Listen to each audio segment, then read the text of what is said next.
Hi friends, welcome to Sathya's life style channel. இன்றைக்கி நம்ம பார்க்க போகிற ரெசிபி வந்து ஒரு சட்னி ரெசிபி தான். நல்லா ஹெல்த்தியான, அதே நேரத்தில் ஈஸியாகவும் நம்ம ப்ரிப்பேர் பண்ணுற மாதிரி சட்னி தான் இன்றைக்கி பார்க்க போகிறோம். வாழைத்தண்டு வச்சு ஒரு சட்னி தான் இன்றைக்கி நம்ம பார்க்க போகிறது.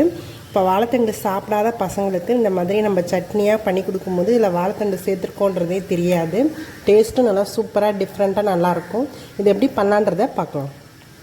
இந்த வாழைத்தண்டு சட்னி பண்ணுறதுக்கு நான் வந்து வாழைத்தண்டை நல்லா சின்ன சின்ன பீசஸாக கட் பண்ணி எடுத்துக்கிறேன்.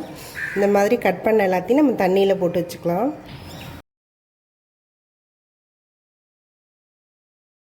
இந்த மாதிரி வாழைத்தண்டு அரிஞ்சது எல்லாத்தையும் நல்லா ஃபோர்க்கோ இல்லை ஒரு குச்சியோ வச்சு அதில் உள்ள நார் எல்லாத்தையும் நம்ம எடுத்துடலாம்.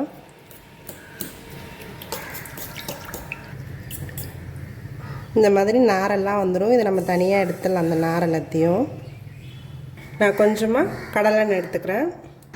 எண்ணெய் நல்லா ஹீட் ஆகிடுச்சு. நான் வந்து 1 ஸ்பூன் போல் தனியா சேர்த்துக்கிறேன். 1 டீஸ்பூன் அளவுக்கு கடலைப்பருப்பு சேர்த்துக்கிறேன். நிலக்கடலை, வறுத்த நிலக்கடலை சேர்த்துக்கிறேன். அதுவும் 1 டீஸ்பூன் அளவுக்கு சேர்த்துக்கிறேன். இதை நல்லா நம்ம வறுத்து தனியாக எடுத்து வச்சுக்கலாம். கொஞ்சம் நல்லா வாசம் வர அளவுக்கு இதை நம்ம வறுத்துக்கணும். நல்லா வறுத்தாச்சு, கலரும் மாறிடுச்சு. நம்ம இப்போ தனியாக எடுத்து வச்சுக்கலாம் எல்லாத்தையும். இப்போ அதே பேன்லேயே சின்ன வெங்காயம் நான் ஒரு 10லேருந்து 15 நம்பர் போல் சேர்த்துக்கிறேன். இந்த அளவுக்கு இஞ்சி சேர்த்துக்கிறேன். இந்த சட்னிக்கு தேவையான அளவு சால்ட்டு சேர்த்துக்கிறேன். வெங்காயம் ஒரு பாதி அளவுக்கு வதங்குற அளவுக்கு நம்ம வதக்கிக்கலாம். கூடவே இந்த நம்ம கட் பண்ணி வச்சுருக்க வாழைத்தண்டையும் இதில் சேர்த்துக்கலாம். காரத்துக்கு 2 பச்சை மிளகாவும் 2 வரமிளகாவும் சேர்த்துக்கிறேன். நீங்கள் வெறும் பச்சை மிளகா மட்டும் சேர்த்துக்கிறாங்களும் சேர்த்துக்கலாம், இல்லை வரமிளகா மட்டும் சேர்த்துக்கிறாங்களும் சேர்த்துக்கலாம். அது நம்மளோட இஷ்டம்தான். இது நல்லா வாழைத்தண்டு வேகிற அளவுக்கு நம்ம இதில் வதக்கணும். இது வதங்கிறதுக்கு ஒரு 10 மினிட்ஸ் போல் ஆகும். இதனால் நம்ம கை விடாமல் மட்டும் கிளறிக்கிட்டு இருக்கணும். இல்லைன்னா சிம்மில் வச்சு ஒரு 10 மினிட்ஸ் to 15 மினிட்ஸ் இது நம்ம நல்லா வதக்கி எடுத்துடலாம். இந்த வாழைத்தண்டு மட்டும் கொஞ்சம் டைம் எடுத்து தான் நம்ம வதக்குற மாதிரி இருக்கும். நியர்லி ஒரு 10 மினிட்ஸ் ஆகும் இது வதங்கிறதுக்கு. இது வேகவும் செய்யணும் அதே நேரத்தில். அதனால தான் நம்ம ஒரு 10 மினிட்ஸ் நல்லா சிம்மில் வச்சுட்டு நம்ம பண்ணலாம். இல்லைன்னா மீடியம் ஹீட்டில் வச்சு கூட ஒரு 10 மினிட்ஸ் போல் நம்ம வதக்கிக்கலாம். இப்போ வாழைத்தண்டு சாப்பிடாத பசங்களுக்கு இந்த மாதிரி நம்ம சட்னியாக பண்ணி தரும்போது அதில் என்ன போட்டிருக்கோம், வாழைத்தண்டு சேர்ந்துருக்குங்கிறதே தெரியாது. இப்போ நம்ம வாழைத்தண்டு பொரியலாவோ கூட்டாவோ கொடுக்கும்போது சாப்பிடலன்னா கூட இந்த மாதிரி பண்ணி கொடுக்கும்போது சாப்பிட்ருவாங்க. இது மாதிரி நம்ம வாரத்தில் ஆல்டர்னேட் டேஸோ இல்லை வீக்லி ட்வைஸோ கூட நம்ம இது மாதிரி செஞ்சு தரலாம்.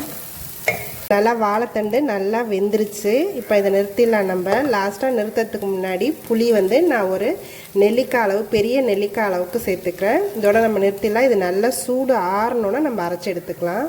அதுக்கு முன்னாடி நம்ம வறுத்து வச்சுருந்த இந்த பருப்பு ஃபஸ்ட்டு நம்ம மிக்சியில் இந்த வறுத்து வச்சுருந்த பருப்பு எல்லாத்தையும் நல்லா அரைச்சி எடுத்துக்கலாம். இந்த மாதிரி நம்ம அரைச்சி எடுத்தாச்சு. இது நல்லா கூலாக ஆகிடுச்சு. இந்த வதக்கி வச்சதெல்லாம் நம்ம ஏற்கனவே பருப்பு வறுத்து அரைச்சி வச்சுருந்ததோடு சேர்த்து இதையும் போட்டு இப்போ நம்ம அரைச்சி எடுத்துக்கலாம். இந்த சட்னிக்கு நம்ம ஒரு சிம்பிளான தாளிப்பு ரெடி பண்ணிக்கலாம். கடுகு கொஞ்சமாக போட்டுக்கிறேன். உளுத்தம்பருப்பு, கொஞ்சமாக பெருங்காயத்தூள், ஒரே ஒரு வரமிளகாய் நான் கிள்ளி சேர்த்துக்கிறேன். கருவேப்பிலை கொஞ்சமாக போட்டுக்கிறேன். கடுகு நல்லா பொரிஞ்சிருச்சு. உளுத்தம் பருப்பு நல்லா நிறம் மாறிடுச்சு. இந்த சட்னியில் இப்போ இந்த தாளிப்பை நம்ம சேர்த்துக்கலாம்.